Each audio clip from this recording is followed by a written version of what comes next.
이제 창세기를 시작하게 되는데 여러분 흥미롭지 않습니까? 이 성경의 첫 시작, 첫 장을 공부한다는 것은 참 흥미로운 일이 아닐 수 없습니다. 참 궁금하기도 하죠. 제가 이 창세기를 시작하면서 사진을 하나 좀 준비했습니다. 사진을 하나 보고 시작하도록 하겠습니다. 이 사진은 우주 밖에서 지구를 본 사진입니다. 저 지구를 이렇게 보면서 여러분 어떤 생각이 듭니까? 참 경이롭다는 생각 들지 않습니까? 야, 참 대단하다. 그리고 위대하다. 그리고 또 저는 이런 생각을 좀 했습니다. 야, 저기에 살아가는 사람들이 우주 밖에서는 보이지도 않구나. 그리고 저기에 많은 사람들이 살아가는데 뭔가 이렇게 대화도 하고 또 경쟁도 하고 싸우기도 하고 관계 맺기도 하고 그렇게 살아가는데 그런 사람들은 잘 보이진 않네. 그냥 하나의 동그란 원과 구처럼 이렇게 아주 영롱한 맑은 구슬처럼 그렇게 보입니다. 조금 더 멀리서 우주 밖에서 지구를 보면 어떻게 보일까요? 하나의 점으로 보이겠죠. 지구도 이 우주 하나의 어떤 아주 먼지 같은 존재로 보일 것 같습니다. 자, 사진을 내려주시죠. 여러분, 이 사진을 보면서 저는 이런 생각이 듭니다. 야, 참 우리의 이 살아가는 이 자연과 우주가 경이롭구나. 참 대단하구나. 위대하구나. 이 사실 자체만 봐도 이 위대한 그러한 우주 속에 살아가고 있구나. 그런 마음이 듭니다. 그래서 되게 겸손해지는 것 같아요. 이것을 묵상하면서 이 세계를 창조하신 분이라면, 이 우주를 창조하신 분이라면 정말 위대하고 대단한 분이 아닌가. 이런 어떤 경이로움과 그런 어떤 두려움이, 그런 어떤 경외심이 우리 속에 생기는 것입니다. 오늘 창세기의 문장은 첫 절이 이렇게 시작됩니다. 태초에 하나님이 천지를 창조하시니라. 태초에 하나님이 천지를 창조하시느니라. 히브리어로는 이렇게 표현하고 있습니다. 베레시트 바라 엘로임 에트 하샤마임 베트 하레츠. 뭐 잘 모르겠습니다만은 이 하나 좀 우리가 잘 아는 단어가 있죠. 엘로힘이라는 단어. 엘로힘이 뭐예요? 하나님이죠. 하나님. 여기 보면 앞에 세 문장이 나오는데요. 베레시트 바라 엘로힘. 하나님이 태초에 창조하셨느니라. 태초에 하나님이 창조했다. 그렇게 시작하는 거죠. 그래서 오늘 이 말씀을 여러분 마음속에 좀 묵상이 되었으면 좋겠습니다. 이 성경의 첫 단어 베레시트. 이게 태초라는 뜻이죠. 시작이라는 뜻인데 이 그리스어로는 게네시스라는 뜻이에요. 영어로는 제네시스라는 뜻입니다. 이 자동차 이름은 아니고요. 아마 이 창세기 이 성경의 말을 아마 자동차 이름으로 따왔지 않았나 생각되어집니다. 그리고 히브리어로는 베레시트입니다. 베레시트. 태초라는 뜻인데, 제가 여러분들 오늘 이 창세기, 태초라는 이 시작이라는 이 창세기를 읽으면서 이 창세기에서 말하고자 하는 하나님의 마음을 경험했으면 좋겠어요. 창세기의 말씀을 읽으면서 꼭 유념해야 될 한 가지를 여러분과 같이 좀 나누기를 원합니다. 창세기의 저자는 누구죠? 창세기의 저자는 모세라고 합니다. 모세. 모세는 모세 오경을 지었죠. 그래서 창세기도 모세 오경 중에 하나니까 모세가 지었다. 그렇게 말합니다. 그러나 창세기의 원저자는 누구일까요? 원저자는 하나님이십니다.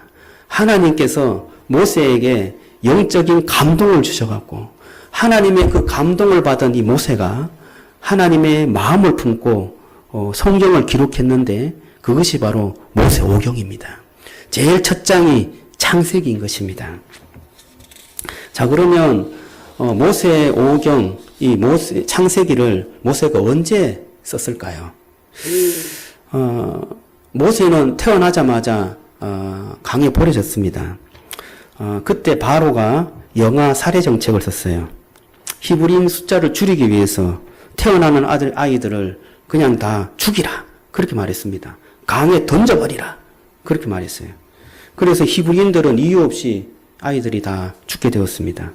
모세는 3개월 동안 살아 있었지만 더 이상 부모님이 보지 못해서 이 모세를 강에 이렇게 상자를 배처럼 이렇게 만들어 갖고 그 상자에 아기 모세를 놓고 강에 띄웠습니다.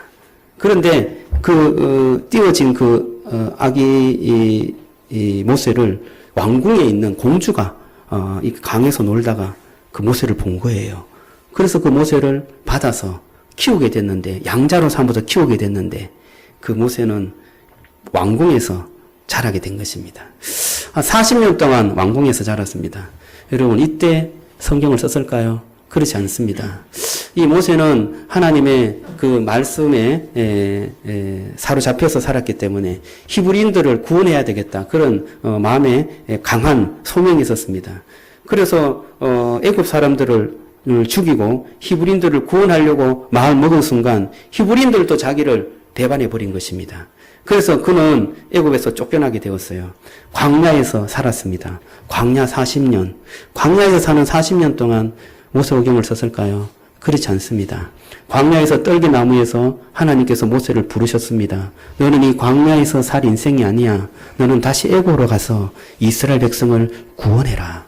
그래서 애국으로 갔습니다. 하나님의 열지향이 선포되어지고 거기에서 히브리인 이스라엘 백성들을 구원해서 홍해를 건너서 탈출하게 되었습니다. 그리고 광야 생활 한 40년이 시작됩니다. 모세의 인생에 애굽에서의 왕궁에서의 삶 40년, 또 자기가 탈출해갖고의 광야에서의 삶 40년, 그리고 애굽에서 다시금 탈출해서 가나안 땅으로 가는 그 여정의 길 40년, 이렇게 120년을 볼 수 있습니다. 자, 그러면 이 광야에서의 그 40년의 그 애굽에서 가나안 땅으로 가는 그 길 40년 중에 시내산이라는 곳이 있어요. 시내산에서 하나님의 율법을 받는데 거기에서 2년간 거주를 합니다. 모든 학자들이 모세오경을 언제 썼을까? 이 시내산에서 이스라엘 백성과 함께 있을 때, 그때 모세오경을 썼을 것이다. 그렇게 말합니다. 왜 썼을까요? 모세는 이스라엘 백성들이 하나님 앞에서 정말 참신이 누구인가? 우리의 인생에 있어서 우리를 구원하신 그 하나님이 어떤 분이고 우리의 인생에서 어떤 하나님인가? 그것을 말씀에서, 그리고 주님께서 주신 그 율법에서 이들에게 가르치고 싶었던 것입니다. 그래서 창세기의 말씀, 구전으로 내려왔던 그 창세기의 이야기를 잘 기록해서 이들에게 참 하나님이 무엇인가, 이 역사의 주인이 누구인가, 그것을 이스라엘 백성들에게 가르치고 싶었던 것입니다. 그래서 나온 것이 뭐예요? 창세기입니다. 여러분이 창세기는 정말 하나님의 백성이, 하나님의 그 백성의 삶에서 주인이 누구인가, 그것을 우리에게 말해주고 있는 것입니다. 여러분, 우리의 삶의 주인은 누구입니까? 하나님이신 줄로 믿습니다.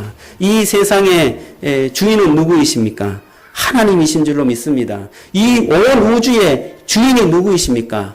하나님이신 줄로 믿습니다. 이 온 우주의 주인이시고 이 세상의 주인이시고 우리 인생의 주인이신 그 하나님이 누구이신가, 그것을 표현하기 위해서 이 창세기 말씀을 기록한 것입니다. 그런 어떤 하나님이 주인이시구나 라는 그런 관점으로 이 창세기를 본다면 저 여러분이 창세기를 잘 이해할 수 있으리라 생각되어집니다.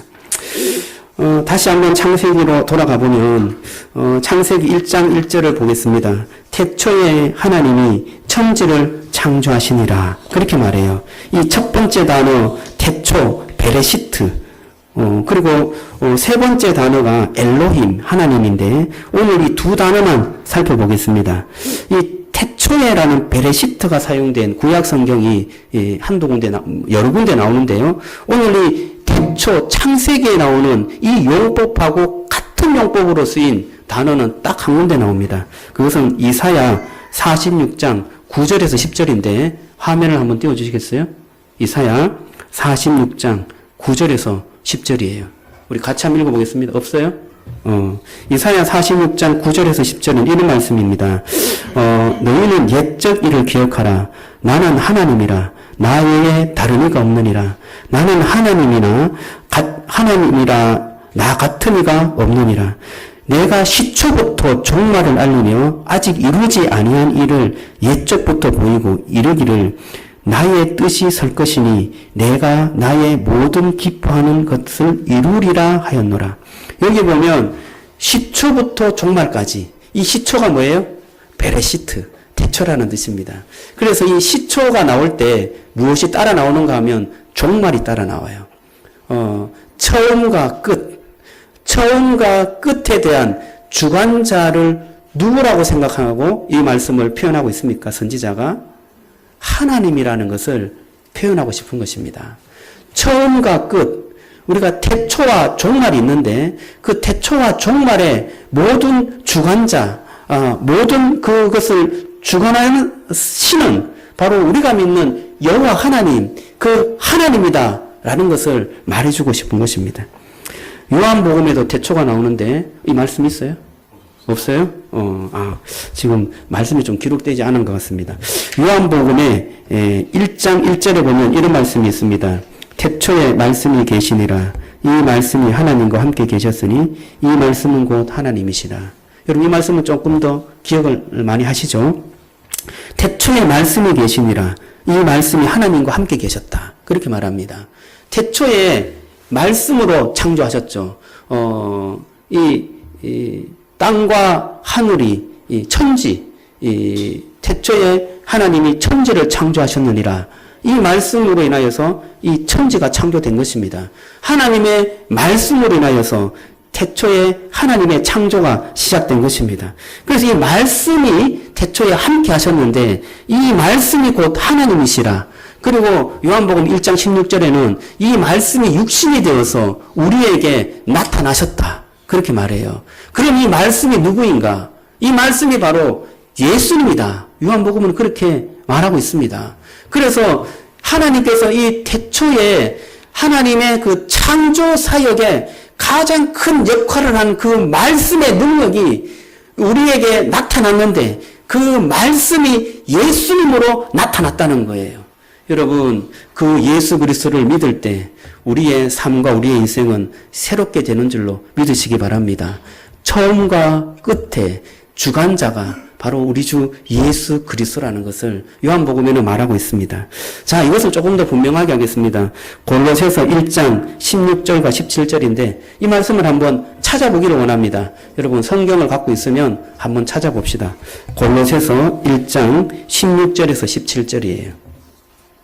오늘 성경 말씀 3개만 찾아봅니다. 이제 2개는 찾았으니까요. 1개. 골로새서 1장 16절에서 17절. 같이 한번 읽어보겠습니다. 골로새서 1장 16절에서 17절. 시작.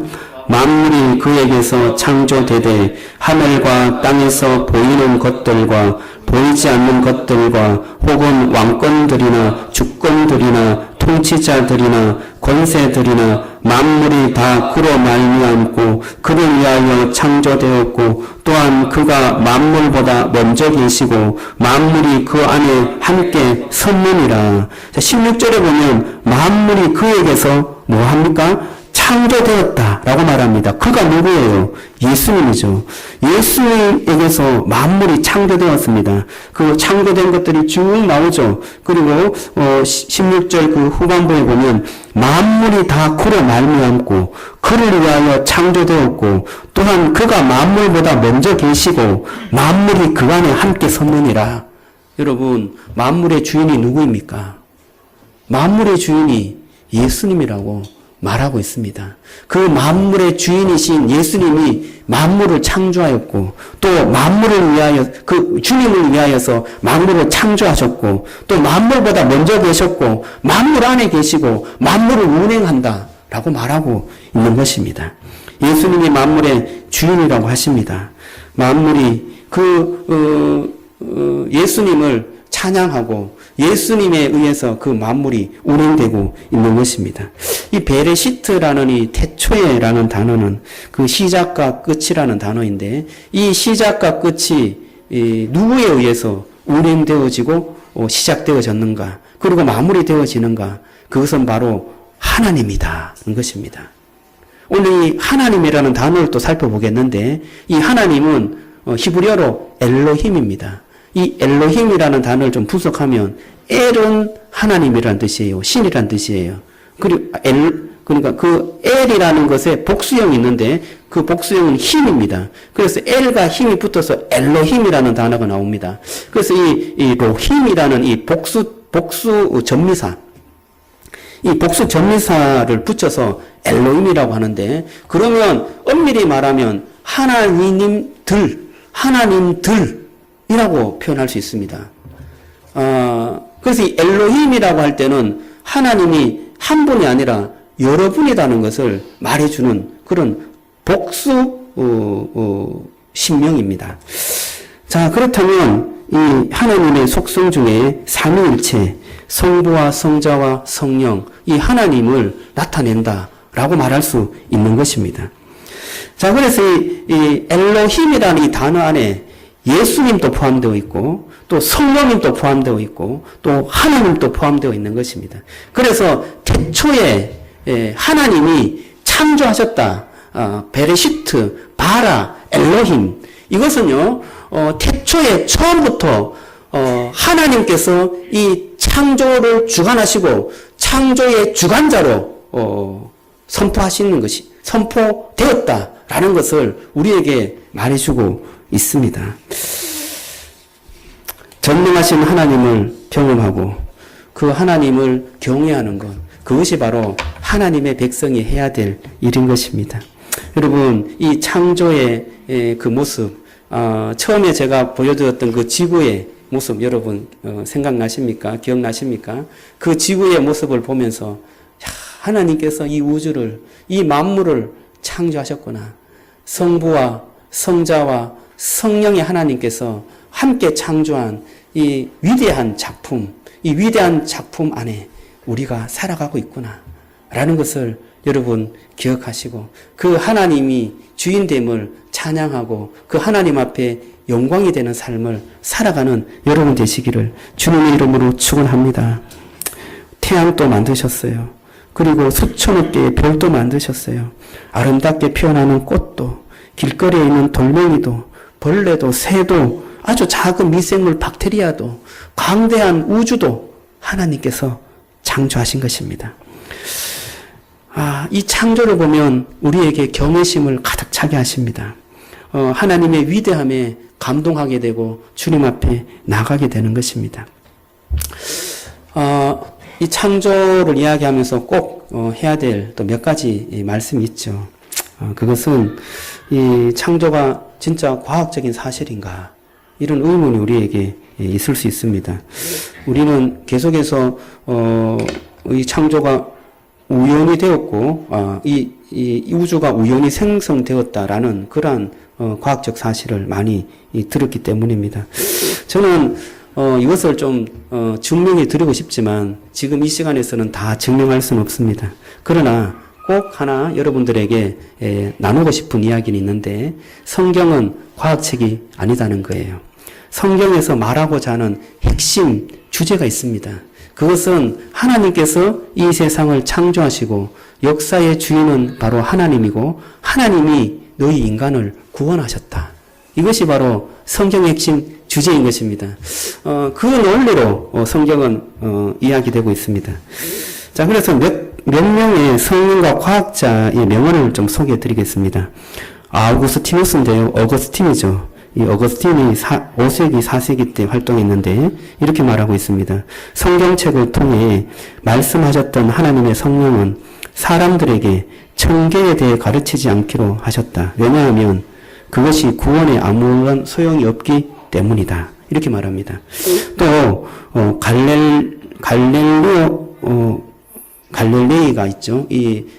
아주 이 지동설을 반대했던 사람이죠. 이분이 이렇게 말했습니다. 성경은 천계가 어떻게 운행되는지가 아니라 어떻게 천국에 가는지 우리에게 가르쳐 준다. 이 성경이 무엇을 말해주는가를 다시 한번 깨닫게 해주는 말씀인 것 같아요.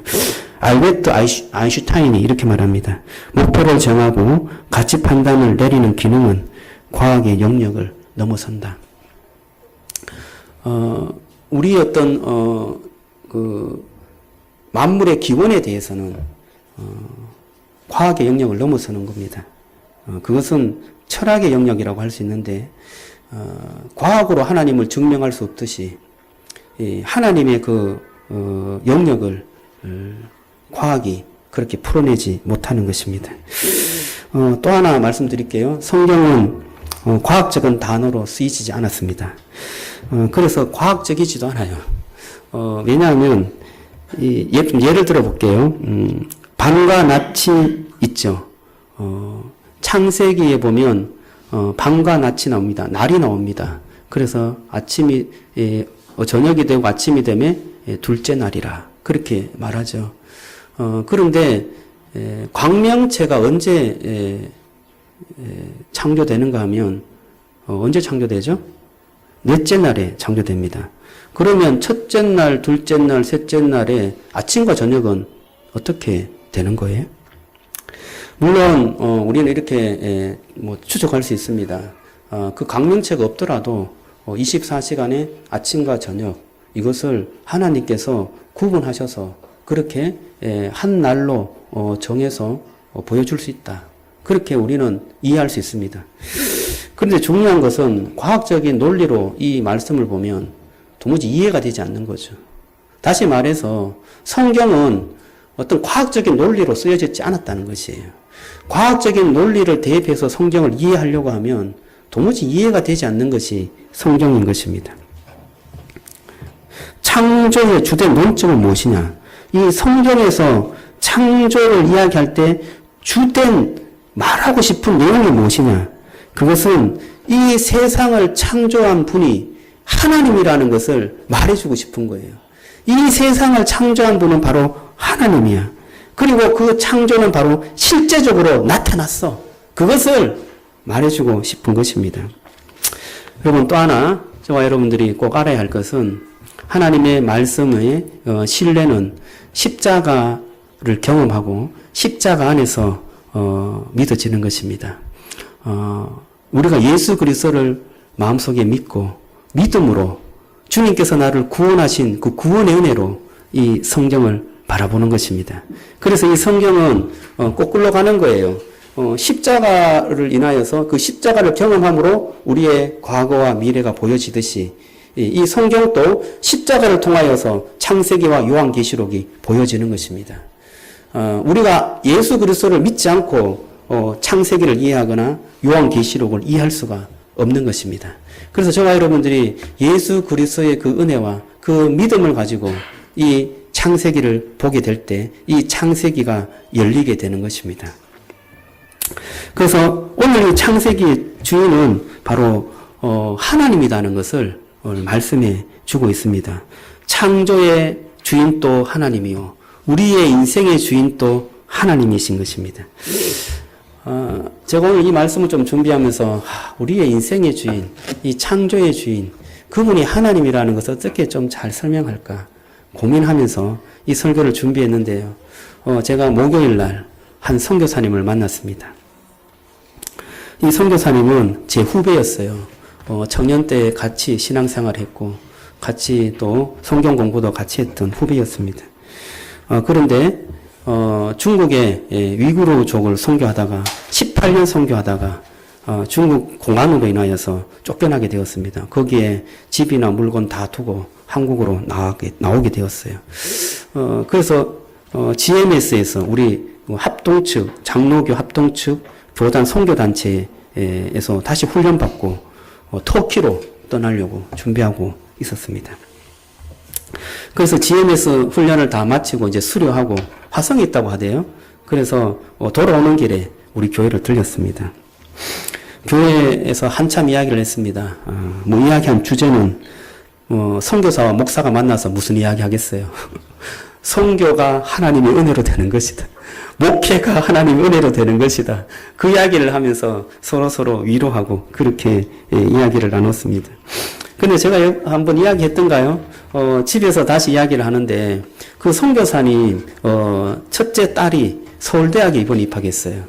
이렇게 이야기하면 여러분들 혹시 학생들이 좀 은혜가 안 될 수가 있어요. 나하고 별로 이제 비교하기 싫으니까. 그런데 그것을 좀 떠나서 이 선교사님에 대해서 우리가 좀 은혜를 받기를 원합니다. 이 첫째 딸이 서울대학에 이번에 입학했는데 그 비결을 좀 듣자. 그렇게 좀 이야기를 나눴습니다. 그런데 그 부모님들이, 그 선교사님과 사모님이 하나같이 우리는 한 것이 없다는 거예요. 제가 그것을 잘 알아요. 이 부모님들이 자녀들에게 해줄 것이 없다는 것을 제가 너무 잘 알고 있었습니다. 왜냐하면 그들은 우르무치, 그 중국 신장의 아주 그 변방입니다. 그곳에서 모슬렘 사역을 하기 위해서 청년 때 준비하다가 결혼을 하고 아기가 이렇게 뵌 그 상황에서 출국을 해서 선교를 했거든요. 그곳에서 아이 둘을 낳고 선교에 매진하였습니다. 거기에 뭐 현지 학교를 조금 다니다가 잘 안 맞으니까 홈스쿨링 했어요. 사모님이 가르치고 선교사님이 가르치고 그렇게 집에서 배웠던 아이들이에요. 그런 아이들이 무슨 어떤 교육에 대한 혜택을 받겠습니까? 또 어떤 뭐 과외를 받겠습니까? 선교사님이 받는 돈이 빤한데 무엇으로 하겠어요? 얘들이 조금 이렇게 지혜가 있고 또 공부하는 것이 좀 보여서 얘들이 한국에서 좀 공부했으면 좋겠다 해서 첫째 아이를 고등학교를 한국에 입학시켰습니다. 그 고등학교가 거창고등학교였어요. 거기는 기숙사가 있었어요. 처음에 입학하니까 성적이 그냥 뭐 중간쯤 나오는 거예요. 얘는 정말 그냥 한국 학생들 따라가면 좋겠다. 그렇게 생각했어요. 그래서 그 사모님이 야, 너는 고등학교 가서 다른 거 하지 말고 그냥 선생님 공부하는 거, 공부 가르치는 거 잘 듣고 한국 학생들 하는 대로 따라가기만 해라. 그렇게 이야기했대요. 그래서 그 학생이 공부를 1학년 때 열심히 했어요. 또 2학년 때가 되어서 이 딸이 엄마 인강을 좀 들었으면 좋겠어. 그래서 그 엄마가 이렇게 물었대요. 야, 네가 한국 학생들을 잘 따라가겠느냐? 선생님 말을 잘 이해하겠느냐? 라고 했더니 아니 아직도 100%는 못 따라가겠어. 그러니까 인강 들을 생각하지 말고 선생님이 가르쳐준 그 가르침을 최대한 잘 받아서 배우고 한국 학생들을 따라가는 그 수준에 계속해서 따라가라. 그것이 네가 가장 최선으로 할 수 있는 방법이다. 그렇게 가르쳐 줬어요. 그래서 또 2학년 때도 그렇게 열심히 학교에서 기숙사에서 공부를 했다는 것입니다. 그런데 이제 3학년이 되어서 엄마 이제는 내가 좀 부족한 게 있어서 인강을 좀 듣고 싶어. 그제서야 엄마가 인강을 좀 듣도록 했대요. 그가 들은 것은 인강밖에 없습니다. 학교에서 계속 선생님과 함께 가르치는 거 배우고. 그런데 그 학생이 한 번도 이렇게 떨어진 적이 없이 쭉 이렇게 성적이 올라갔다는 거예요. 수시에 몇 대학을 넣었는데 수시에 다 떨어졌대요. 그래서 좀 걱정스러웠는데 선생님이 이렇게 말한다는 것입니다. 얘는요 수시를 다 떨어져도 걱정하지 마세요. 계속 상향이었기 때문에 정시를 잘 볼 것입니다. 수능을 잘 볼 것입니다. 그 말을 믿고 수능을 봤는데 수능 점수가 아주 대박이었어요. 수학이 만점 나왔다는 것입니다. 이런 들은 은혜가 안 되죠, 그죠? 은혜가 안 돼. 그래서 서울대학에 들어갔다는 거예요. 그런데 사모님의 말씀이 저에게 참 심금을 울렸어요. 어떤 이야기냐면 걔가 이제 학교에 있다가 집으로 오면 방학이 되면 집이 없잖아요. 할아버지 할머니 집에 갔대요. 그래서 그 할아버지 할머니 집에 방학이 있다가 다시금 학교에 와서 기숙사 생활하고 또 할아버지 할머니 집에 갔다가 그런데 그 사모님이 하나님께서 얘를 정말 하나하나 한 걸음 한 걸음 인도해 주신 것을 느꼈어요. 왜냐하면 그 거창고등학교에도 기숙사가 있잖아요. 거기에서 밥 주고 잘 곳이 있고 또 그 방학 때는 또 할아버지 할머니 집이 있어갖고 거기에 거주할 수 있었고 그 할아버지 할머니의 돌봄이 있어서 거기에서 먹을 수 있고 잘 수 있었고 그리고 또 공부할 수 있었으니 얼마나 감사해요. 그리고 또 학교에 와서 정말 하나님께서 이 한국 땅에 혼자 왔지만 그 길을 다 인도하신 것이 바로 하나님이었어요. 라고 하면서 해맑게 웃는 거예요. 여러분, 저와 여러분들의 환경을 한번 보세요. 이게 하나님께서 인도할 만한 일인가? 아니면 하나님을 원망할 일인가? 거꾸로 생각하면요. 걔는 집도 없어요. 먹을 것도 없었어요. 기숙사에 그냥 있었고 또 갈 곳이 없어서 할머니 할아버지 집에 얹혀 있었고 그 가운데서 공부를 해요. 자기 방도 없는데.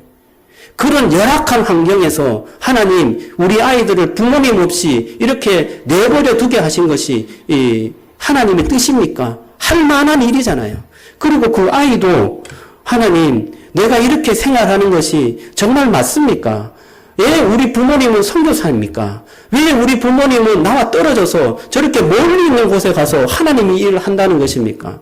나는 왜 부모님의 사랑을 못 받는 거죠? 우리 집은 왜 가난하죠? 우리 집은 왜 집이 없어요? 이런 이야기를 할 만하잖아요. 그런데 그 선교사님과 그 사모님은 하나님께서 우리 아이들을 한 걸음 한 걸음 인도해 주셨고 하나님이 이 아이들의 인생의 주인이 되어 주셨다라고 고백하는 거예요. 그것도 해맑게 웃으면서 저는 거기에 참 은혜를 받았습니다. 물론 우리도 그렇게 고백합니다. 하지만 우리가 그 상황이 되면 또 그렇게 고백할지 그것은 또 의문이죠.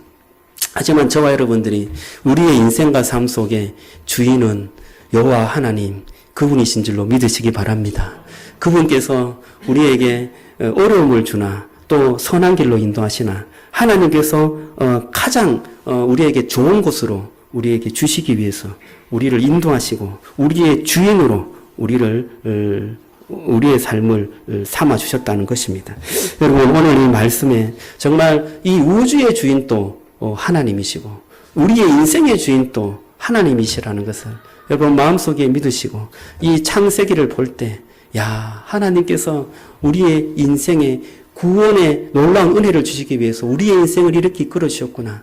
하나님께서 놀라운 은혜를 주시기 위해서 우리의 삶을 이렇게 인도하시면서 주인의 삶으로 주인된 그러한 하나님으로 우리에게 다가와 주셨구나. 여러분 이 세상의 주인도 여호와 하나님이시고 이 우주의 주인도 여호와 하나님이신 것을 믿음으로 고백하며 주 예수 그리스도의 그 은혜를 여러분 마음속에 깊이 새기시는 그러한 축복이 있기를 주님의 이름으로 축원합니다. 우리 한번 찬양하며 하나님 앞에 나가기를 원하는데요.